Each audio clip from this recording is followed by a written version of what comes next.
Welcome back sa ating mga balitang basketball. Kaya pala gumagaling itong si Ryan Rollins ngayon ng Milwaukee Bucks. Sa mga nagdang laban, tumataas ang kanyang playing time at ang tiwalang ibinibigay sa kanya. Ito yung breakout na laban dito ni Ryan Rollins, laban po sa New York. Tumulong siya kay Giannis at nakascore ng 25 points, 4 steal, 4 assist, walang mintes sa 3-point line, 4 out of 4 at nakatanggap pa ng 26 minutes na playing time. Sa ngayon nga ho ay maganda ang tinatakbo sa ngayon nitong si Rollins at siyak na magkakaroon siya ng sementadong papel na gagampanan sa rotation ng Milwaukee Bucks. At ito pa ang maganda, gi-improve sa ngayon ang kanyang laruan, ang kanyang playing style dahil din po yan sa tulong ng kanilang assistant coach na si Coach Rajon Rondo na siyang nagme-mentor sa kanya sa Milwaukee Bucks mga idol.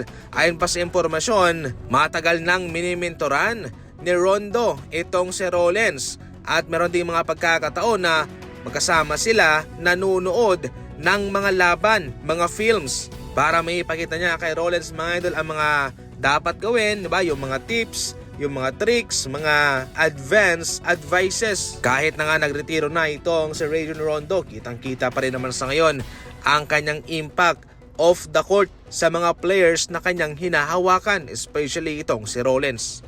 Atin na nga pong naibalita sa mga nagdaang video natin ang patungkol kay Klay Thompson, ang pagbaba ng kanyang playing time sa Dallas Mavericks at napapalitan ng kanilang bangko. Pero sa ngayon mga idol ay nagpapatuloy pa rin po ito.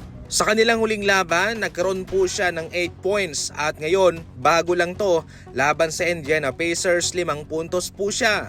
At ang masakla pa, pinalitan na siya sa kanyang position na shooting guard.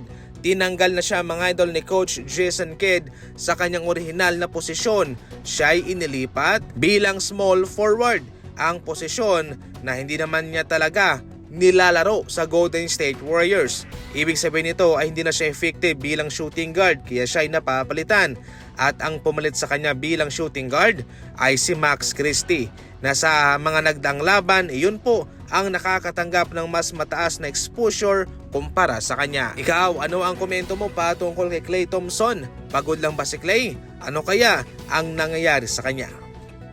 Kahit ginamit na ng 76ers itong si Melton sa nagdaang season sa kanilang kupunan, pagdating sa Golden State Warriors ay hindi na muna siya pinalaro para siya i-rehab sa kanyang torn ACL. Pwede naman siyang palaruin pero doble ingat nga ho itong Golden State Warriors sa kanya. At ang magandang balita sa ngayon maganda naman ang tinatakbo ng kanyang pagpapagaling. At ngayon nga sasabak na siya sa mga practice, mga workout sa Santa Cruz Warriors. Si Melton ang magsisilbing backup ng Golden State Warriors sa playoff. Magsisilbi rin po siyang backup sa mga laban kung sakaling siya ay makakabalik na. Bilang isang shooting guard, bilang isang veterano, napaka-importante ng kanyang papel sa Golden State. Sa kanyang nagdaang paglaro sa kanila ay naging maganda po ang kanyang impact at yun sa ngayon ang inaasahan muli ng Golden State sa kanya.